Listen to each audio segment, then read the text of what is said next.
জেলা সম্মানীয় সভাধিপতি মহোদয় এসছেন, তাকে জেলা পরিষদের সম্মানীয় সভাধিপতি হিসেবে ইস্কনের রথযাত্রার রথ আগেই বলেছিলাম গতিশীল জীবন থেকে বেরিয়ে এসে নতুন করে যাত্রা করছে। ফিরেছিল বৃন্দাবনে, ফিরেছিলেন এই রথে করে। সম্মানীয় মন্ত্রী মহোদয় পুজো করছেন, সম্মানীয় জেলা শাসক। আজকে আমরা পেয়েছি, আমাদের খুব ভালো।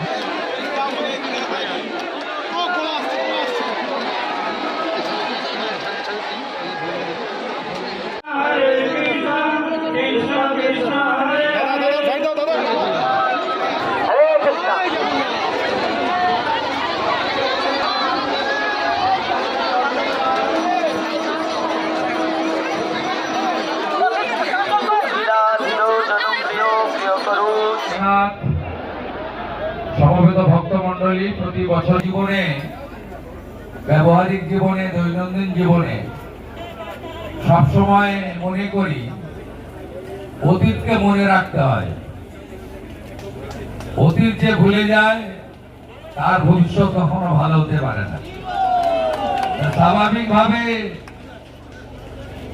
আমি এখানে যখন যে পদে থাকি না কেন, আমার রাজনৈতিক মত পদ যাই থাকুক না কেন, আমি ভক্ত হিসেবে, সনাতনী হিসেবে, প্রভু জগন্নাথের দাস হিসেবে এবং প্রভু শ্রী চৈতন্য দেবের সেবক হিসেবে আমি এই মন্দিরে বছরের পর বছর এসেছি।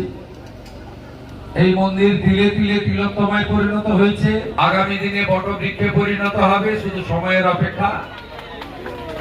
আর গোবিন্দ দাস প্রভু, অমলেন্দু ভাই এবং এখানকার যারা পরিচালক রয়েছেন, আমাদের শ্রীলা প্রভুপদ প্রতিষ্ঠিত আন্তর্জাতিক হেডকোয়ার্টার মায়াপুর, তার অনুমোদনে, তার নিয়ন্ত্রণে, তার পরিচালনায়, তার নির্দেশনায় এখানে বর্ষব্যাপী আমাদের যে পারম্পরিক প্রথা রয়েছে, ঐতিহ্য রয়েছে, সংস্কৃতি রয়েছে, তাকে বজায় রেখে কর্মসূচিগুলো করা হয়। এবং বছরে বেশ কয়েকটা দিন আমি এখানে আসি, তার মধ্যে রথযাত্রা দিন অন্যতম। কখনো কখনো দোল পূর্ণিমাতেও আমি আসি, অভিষেকে অংশগ্রহণ করি। অন্নকূট উৎসব, তাতেও আমি আসি এবং গোমাতা সেবা করার জন্য আমি আসি, আজকে নয়।